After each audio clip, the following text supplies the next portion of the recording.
Hello and welcome. This is Paul. You find your life strategies. I'm always on a journey to help you become a better version of yourself in a very short period of time. And tonight we are up again with another great topic, the atmosphere of victory. How to command your environment, reset your identity, and execute at a global caliber. Yeah, you might be living in a local environment, you might be living in the third world, but there is a system you can put in place that will empower you to begin to operate in a global environment, begin to solve global problems, begin to solve and bring solutions to the marketplace that are needed. So when you say you are a life strategy, when you say you are a social media manager, you are not just a social media manager secured in Lagos, solving businesses in Lagos, but no, you position yourself in such a way that even people in the New York can be able to hire you to manage the social media platforms. That's just a sample of what we are going to be doing. And the reason why I want to share this is because victory is not a random, lucky event waiting for you in the distant future. Victory is something you architect, something you design, something you structure and followed with discipline, with focus onto the attainment of that which you desire for yourself. It is not. It is a strict, predictable atmospheric condition that you must intentionally engineer in the present moment. That is what we're talking about victory. Whenever you hear the word victory, you hear about success, you should know that it is something that is architectured, something that is engineered. If you see a very beautiful, gigantic structure, I want you to first of all understand that there was first of all the work of an architect. An architect had to sit down and design the structure, and then the engineer will now study it and begin to put it into and begin to implement it. So whenever you see a building, a structure that just came up, it doesn't just come up. It was designed and it was followed through by an engineer, making every step of the way correct. Because if you miss any step, everything can go down to zero. There's this time I traveled to a town like that in this Imo state. I went there and I saw three-story building down to the ground, shattered. And I was like, what kind of an error is this? Why would people allow such an error to happen? Hey, just give me a moment. I need to share this with my WhatsApp channel so that I need to share it with people that because that's where they have to follow to get the link. So give me a moment and I'll be back. Right? So just a moment.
All right, I'm back. Just so I'm so sorry for that inconvenience.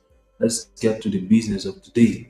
All right, that's what we're going to be talking about. We're talking about victory. When I talk about victory, victory is not just a random lucky events waiting for you in the near future, but it's something that you architecture, it's something that you design, something that you structure and make it happen.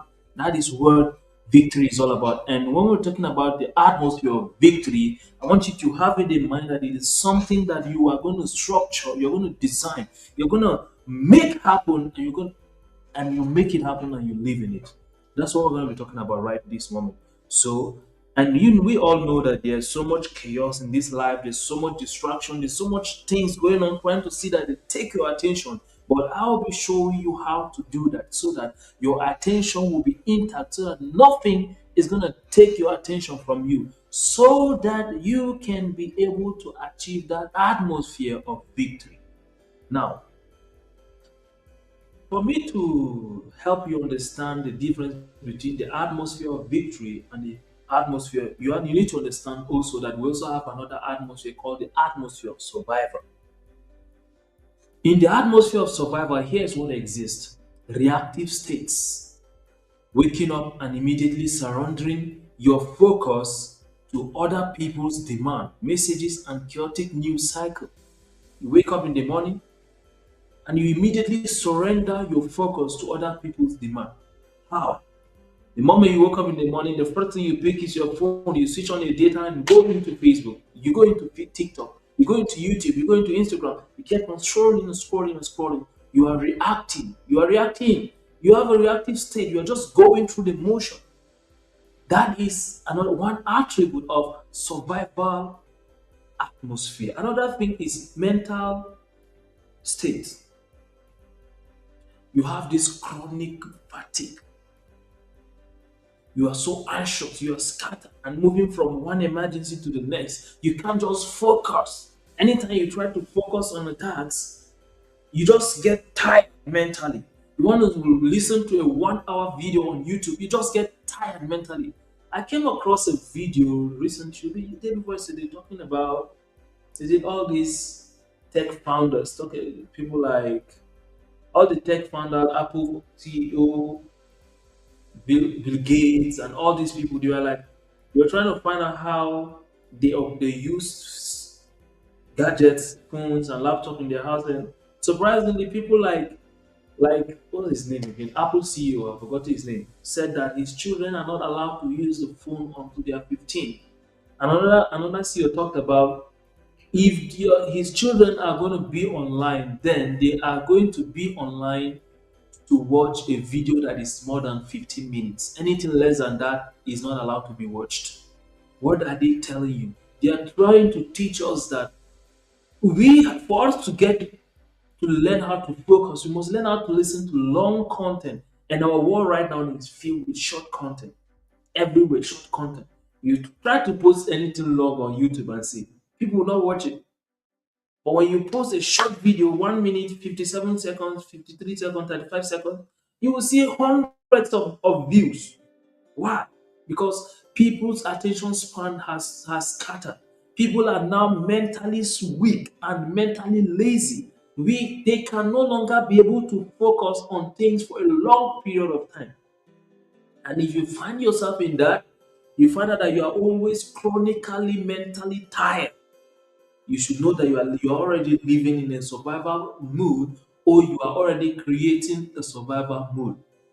When you find yourself always anxious, when you find yourself always scattered, you wake up in the morning, you don't even know what to do, you have many activities, then you are operating in a survival mode. You have to do something to snap out of it. And that is what I will be showing to you right now.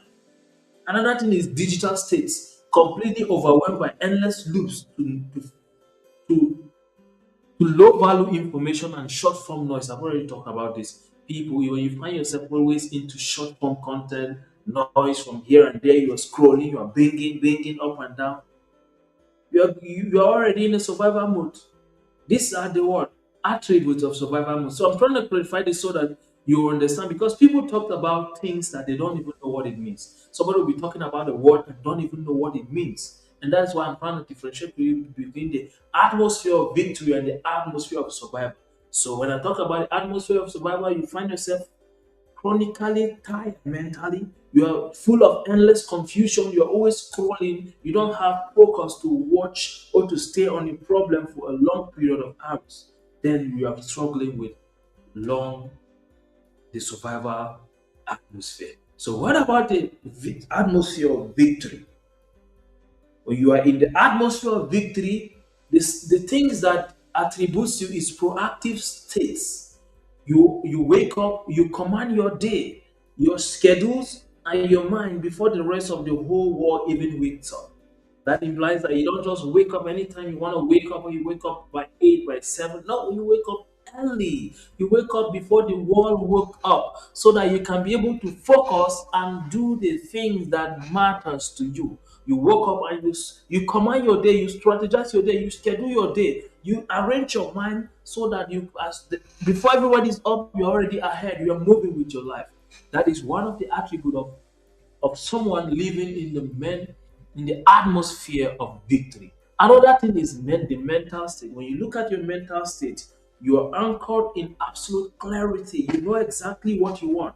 Deep inside, you know exactly what you want. You also have deep calmness and an unshakable confidence in your vision. You know what you want, and you know that you're gonna get it. You know that this thing is gonna work out. And these are symptoms that you are living in an atmosphere of victory. So I will be showing on to you how to move from the atmosphere of survival to the atmosphere of victory. That is what this live session is all about. So pay attention, listen, pick your notes and take notes because we're just starting. We have not done anything. Another attribute is your digital state. You are governed by rigid, unbreakable boundaries and hyper selective consumption rules. You don't listen to everything, you don't watch any video. You go on YouTube specifically to learn something that you already decide right in the morning. Okay, this is what I'm going to be learning today, and boom, you pick your phone, you switch on your data, you go on YouTube, you watch, you search and get the video, you watch it. You don't just go on YouTube for no damn reason at all and begin to blink and go. You started one long form video, you skip it and begin to go to comedy session, short form. You play. That is rubbish. You don't have to do that. You are more than that. That's what we're talking about. Now let's talk about strategic position. Aggressively playing offense, forcing your environment to confront your blueprint. These are the signs of people living in the atmosphere of victory. You condition your environment to adjust to you, not that you conform to your environment. When you find yourself there, you are good. Now, I'll be showing you, as I've said, how to move from survival to victory. And if you're in victory already, I'm going to show you how to keep on winning so that you not slide back, big back. No. Now, listen, here's a story of London. A story in London in 1928. Dr. Alexander Fleming,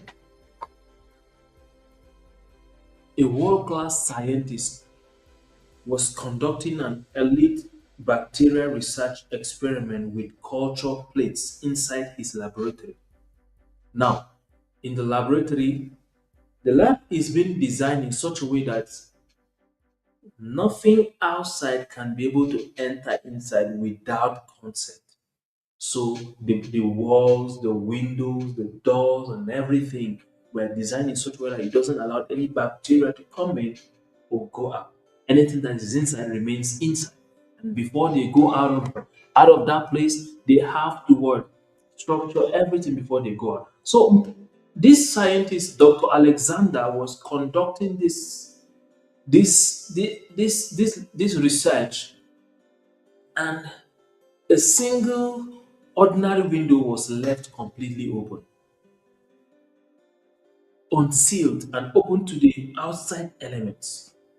So he kept on going through the protocol of his doing that. One of his window to the lab was open, and at the end of the research, he realized that he couldn't get the result he wanted. Why? Because the window was open. So why am I sharing this story? And what does this have to do with what I'm sharing here? What I'm trying to say here is no matter how pure the scientist's intention was, an unprotected environment will always dictate and corrupt the final outcome of the experiment. No matter how smart you are, no matter how skilled you are, no matter how talented you are, no matter how gifted you are, if you are in the wrong environment, if you allow the wrong environment to influence you, if you allow the things going on around you to influence you, you will not attain your final outcome. You will not become who God desired you to be right from the beginning of time. That is what I'm trying to put across for you right now. If you don't slow down and audit your environment, just like this scientist could not be able to get the result he's after in this research, you also will not be able to get your result if you allowed external elements to come into your laboratory. Because we're all in a journey. We have a gift, we have a talent, we have a calling, we have something that God wants us to accomplish, and that is why He brought us here. And you and I must do something to attain that. If we don't do that, we don't protect our environment, we don't block everywhere so that external information, external false transformation come inside, we will get to the end of our life and realize, oh my goodness, I've not been living. What have I been doing? That is what I want you to understand. And again, science also approve what I said, what I'm about to teach. Science also supports it 100%. Now, the science environment also support this by there's this research called epigenetics. If I don't know if you're part of that, this is a discovery. A groundbreaking cellular research proves that the environment controls gene expression, completely overriding the internal DNA blueprint in itself. Now, okay, here's what it means. In the lab, they did this research. It is about they placed a healthy cells inside a toxic culture, a culture medium. That's an environment that is full of bacteria, harmful bacteria. They pick a healthy cell and put it into a toxic culture, a medium, an environment that is hostile, that has a lot of bad, negative bacteria that could harm that cell. And what they noticed that is instantly the cell became weak, sick, and withered. And they went further to try something else. They now removed that cell from that toxic medium and placed it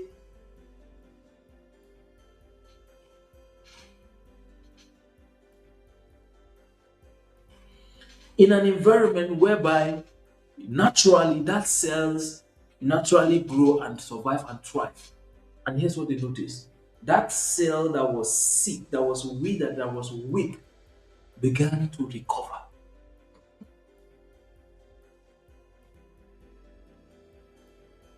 What does this have to tell you about your environment? What does it have to tell you about your environment? The environment you are in will determine how healthy you will become. It will determine the kind of level you will attain. It will determine how much of your capability you're going to expose, you're going to reveal, you're going to attain your environment. Just as that healthy cell was placed in a toxic environment, it began to shrink and die. It was taken out of it, it began to get better. That's exactly what your environment does to you. When you find yourself among people who are complainers, who are naysayers, people who complain about everything, you have to move on because if you don't move on, let me not say we don't do that here. Now, here's a metaphor I want you to use to understand this.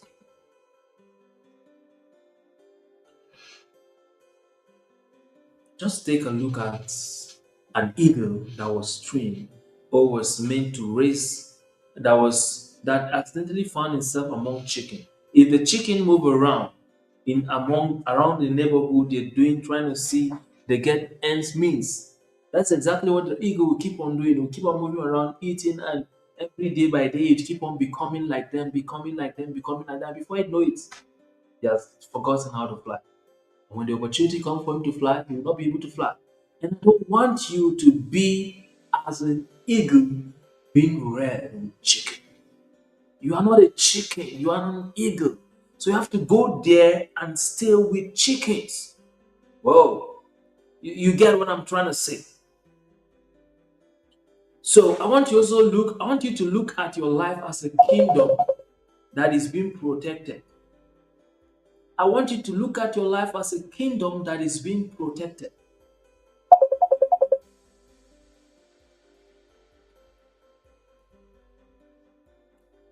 If you have a mansion that is full of gold, silver, diamond, a lot of precious stones and things, what will you do to that house? You're going to build a fence around it.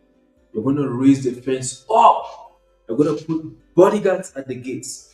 Why is it so? Because there's something valuable in the house that you will not allow any intruder to come and get it. And I want you to know that you are created in the image and likeness of God. You have greatness within you. What God can do, you can do. If you are a goat, can only give back to a goat. A chicken can only give back to a chicken. And you are created in the image and likeness of God. And what does that tell you? That what God can do, that is what you can do. And that is the reason, because you have this value in you. Just like the Bible says, we are adding value, we are something hidden in an earthen vessel. We are treasure hidden in an earthen vessel. That is who you are. And because you are this treasure, you have to build a garrison around you. You have to raise your fence high. You have to put gates at your door, and you have to put security men at the door of your heart to guard the treasure that you have inside of you, your mind, your brain, your heart, your spirit. You have to guard it. You have to build high towers, high fences, so that intruders cannot be able to go in there. But if you allow it to be more like a public, you know that it's valuable, but you allow it to put more like a public ground. Children come around and play in the compound, they climb upon the walls, they accidentally go inside and begin to pick it and play with all the treasure that is in there. You get to the end of your life and find out that blam, it's not believing. And I don't want that to happen to you, and that's why I'm here. Listen to what I'm saying, because your life is about to be transformed.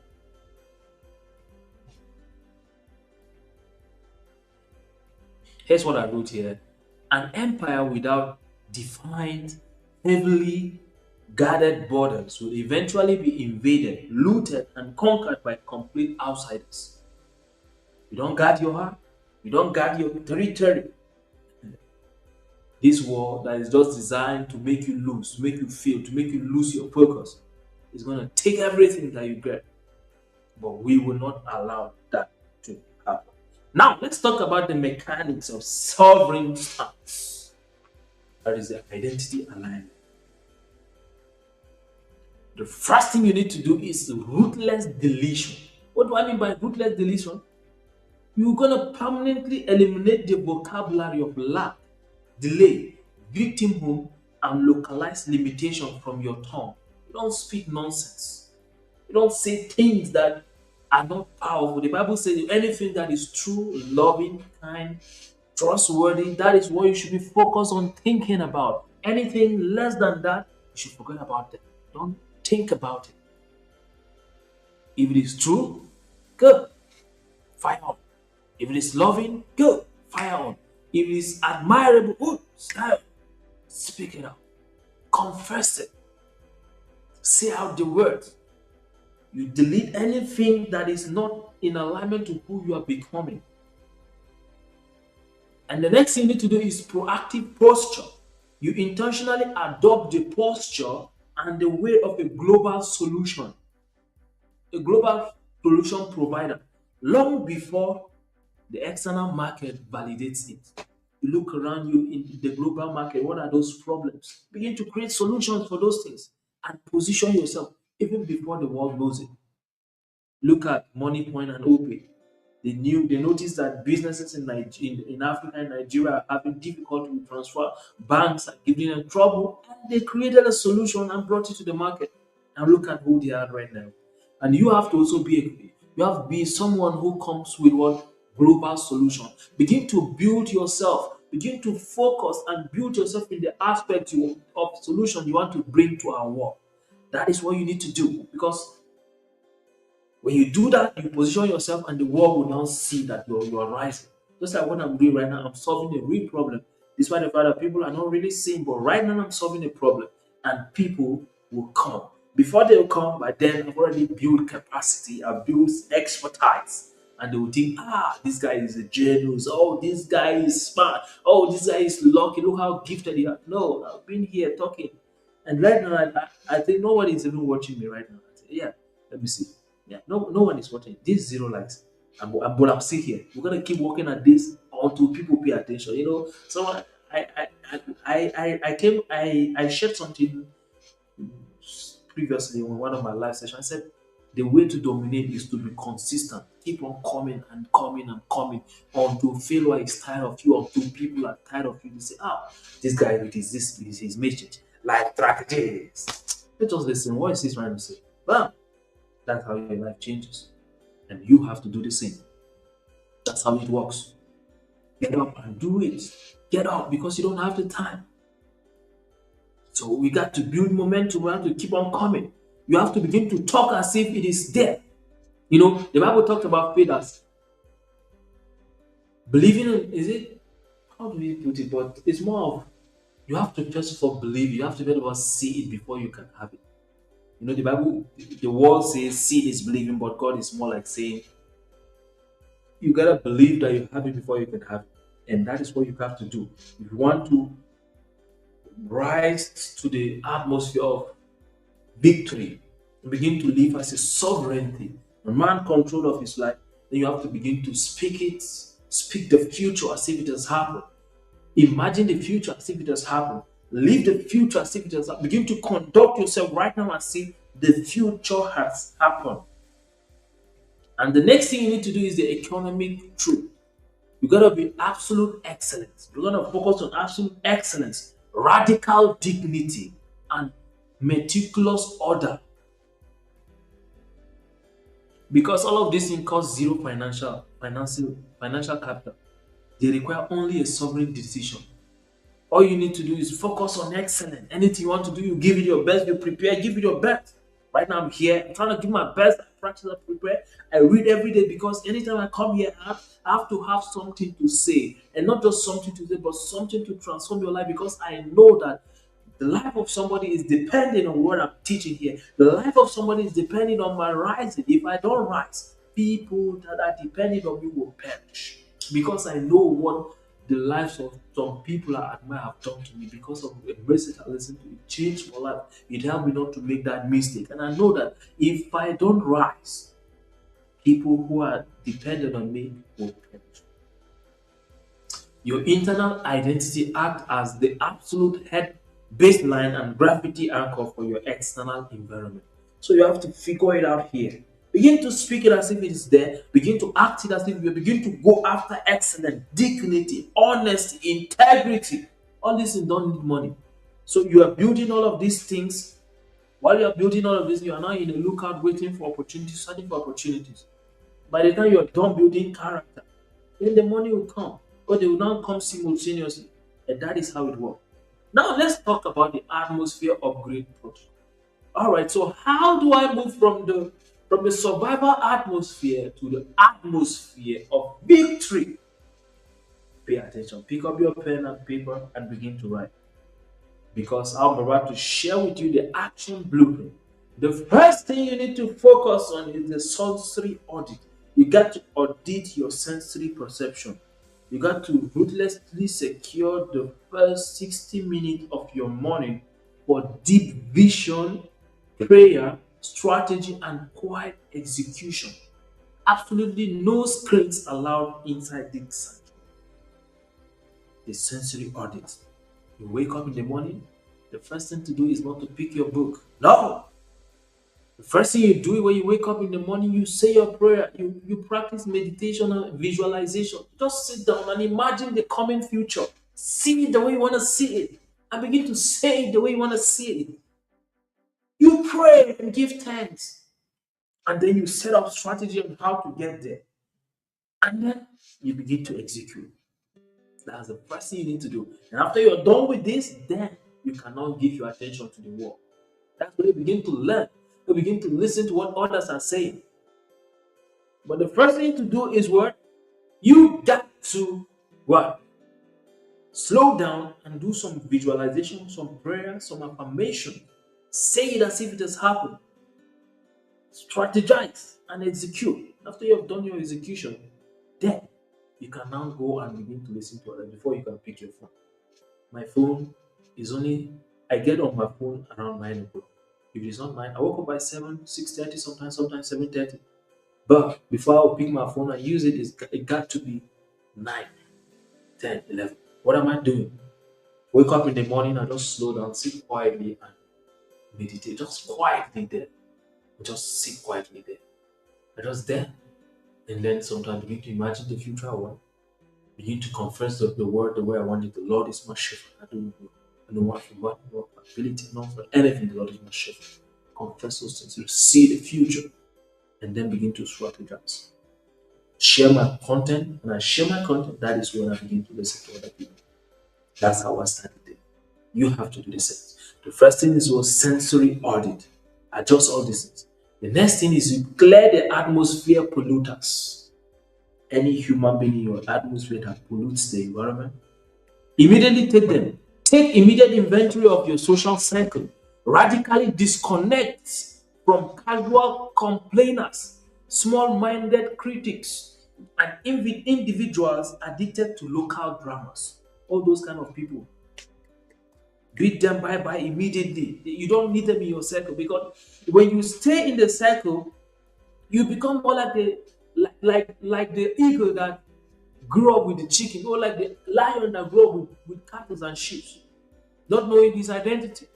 So the next thing you need to is to clear the atmosphere of polluters, those people that speak negative talk, those people that have small thinking. Take them out of them. Hey, there's no mercy in this because if you are merciful to these things, your future is going to be at stake.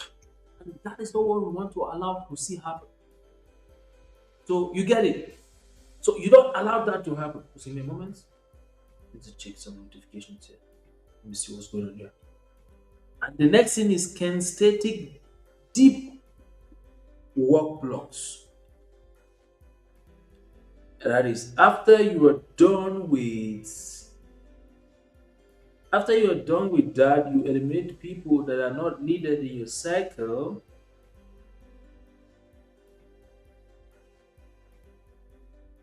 The next thing is to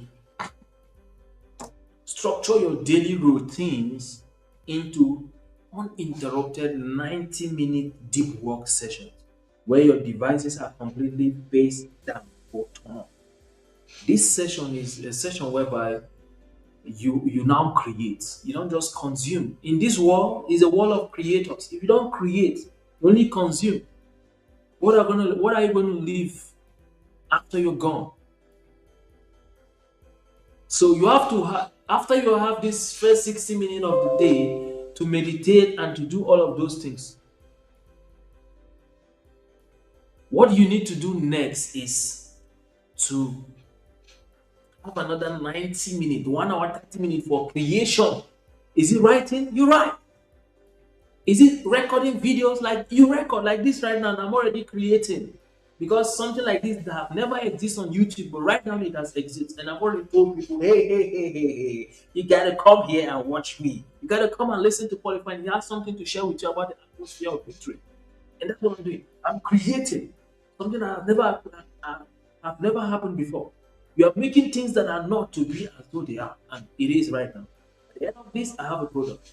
Go and cut short videos and post it, and those who are consuming will consume. And then keep on elevating, keep on elevating, keep on changing lives, keep on changing lives. That's how we roll. You have to roll that way, not just consume, but also have to create. And then next thing you have to do is to produce globally. You don't just create things that is in alignment to your locality, your country, your continent. No, something that can compete in the global market. That's what you need to focus on creating.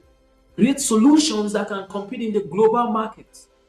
Someone in America can be able to purchase your product, your service. Someone in China, someone in Ukraine, someone in London, England, anywhere, New Zealand, and be able to purchase your product and be able to use it and produce the outcome that you promised you said it will produce for him. That's how we roll, man. You don't just consume. You see that I didn't even talk about consumption. It's not about what? Creation, creation, creation, creation. The true tragedy of our generation is not that opportunity has scarce. The tragedy is that distractions are devastatingly, abundantly. Never to human history have so many people had access to so much, yet accomplished so little with it. The problem is not that we don't have resources. Resources is not scarce. Our problem is that we have so much information, but we don't use it. We have so much abundance of information and we can't use it. And the reason most of the time we can't use it is because the attention, the information is so overwhelming that if you don't have the mastery of focus, you cannot be able to focus on what you really want for your life. And I have this question I want to ask you right now before we go. Will you choose to be a sovereign creator or a distracted consumer? That's my question for you. Type committed in the live comment section right now. Or click the secure link in the description to join the official Unlock Your Superpower community. You can join my WhatsApp channel where I share updates, I share wisdom, daily punchy wisdom that can help you become a better version of yourself in a very short period. And with this, we've come to the end of today's live webinar, and I want to say thank you for being with me right from the beginning to this time. And I would like to say that you learn how to stay out of trouble because you are created in the image and likeness of God. And those who are created in the image and likeness of God have to act like God. God is a creator. You have to create. God is a man, is a being of integrity. You have to live in integrity. You have to find out the attributes of God and live them. If you don't live them, you cannot have the result that God has. He's not a liar if you lie. He's someone of integrity. You have to live with integrity, honesty. Say what you mean and mean what you say. And you'll be good with life. With this, we've come to the end. Remember, my name is Paul and I'm a life strategist. I'm always on a journey to help you become a better version of yourself in a very short period of time, almost immediately. See you in my next live session.